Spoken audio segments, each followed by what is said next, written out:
지난 1편에서는 운동이란 무엇인지 정의부터 살펴보았습니다. 운동은 단순한 움직임이 아니라 계획적이고 반복적인 활동을 통해 건강을 향상시키는 것입니다.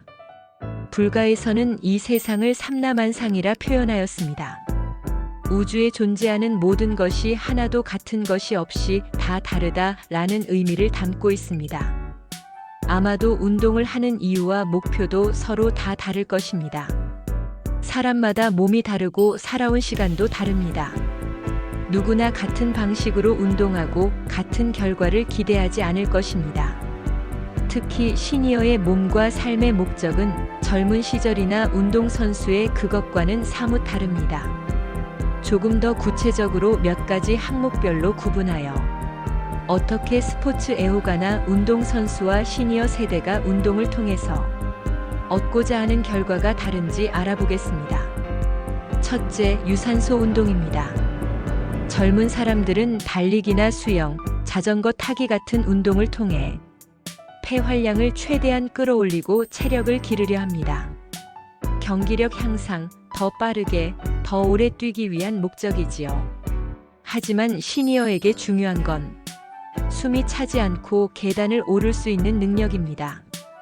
유산소 기능을 최대치까지 끌어올리는 것이 아니라 일상을 편하게 하는 수준의 안정된 호흡과 순환이 더 필요합니다. 둘째, 무산소 운동입니다. 무산소 운동은 보통 단시간에 고강도의 힘을 내기 위한 훈련입니다.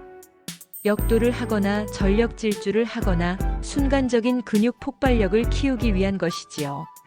하지만 시니어에게는 강한 힘보다는 균형 있게 버티는 힘이 중요합니다. 갑작스러운 동작보다 안정된 움직임 속에서 넘어지지 않도록 하체를 단단하게 만들어주는 것이 더 필요합니다. 셋째, 근력 운동입니다. 운동선수들은 특정 부위의 근육을 키워서 경기 능력을 향상시킵니다. 가슴, 등, 하체 등 부위를 나누고 반복 훈련을 통해 근육을 단련합니다. 반면 시니어에겐 근육의 크기보다 근육이 제 역할을 하는가가 더 중요합니다. 무언가를 들고 걷고 앉았다 일어나는 일상 동작을 자연스럽게 할 수 있는 근력이면 충분합니다. 넷째, 코어 운동입니다. 운동선수들은 중심을 단단하게 잡아 격한 동작 속에서도 흔들림 없이 기술을 구사하려 합니다. 몸의 중심을 다지는 코어 운동은 필수입니다. 시니어에게도 코어는 무척 중요합니다. 하지만 그 목적은 다릅니다. 상체와 하체를 안정감 있게 연결하고 걷거나 앉을 때 틀어지지 않게 하는 것이 핵심입니다. 다섯째, 유연성과 균형입니다.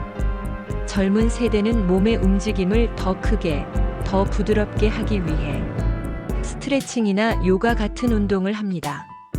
운동 범위를 넓히고 퍼포먼스를 높이기 위한 것이지요. 하지만 시니어는 넘어지지 않게 균형을 유지하는 것이 가장 중요합니다. 유연함은 부드러운 일상을 가능하게 하고 균형감은 낙상을 예방해줍니다. 시니어의 운동은 다릅니다. 우리는 기록을 단축하기 위한 것이 아니라 일상에서 자유롭게 움직이고 병 없이 살아가는 것이 목표입니다. 폐활량을 극대화하려는 것이 아니라 숨차지 않고 계단을 오를 수 있는 것, 근육을 부풀리는 것이 아니라 넘어지지 않기 위한 하체의 안정성을 기르는 것, 일시간 운동 후 빠르게 회복하는 것이 아니라 10분만 걸어도 하루가 편안한 상태를 유지하는 것. 그래서 시니어에게는 복잡한 기구나 격렬한 훈련보다도 가장 기본적이면서도 전신을 고르게 사용하는 운동이 적합하다고 할 수 있습니다. 걷기는 앞서 말씀드린 다양한 운동 구성 요소, 즉 유산소 효과, 근육 자극, 코어 안정성, 유연성까지 한 번에 그리고 무엇보다 부드럽고 안전하게 수행할 수 있습니다. 우리 몸의 변화는 작고 쉬운 걸음에서 시작됩니다. 다음 이야기에서 뵙겠습니다.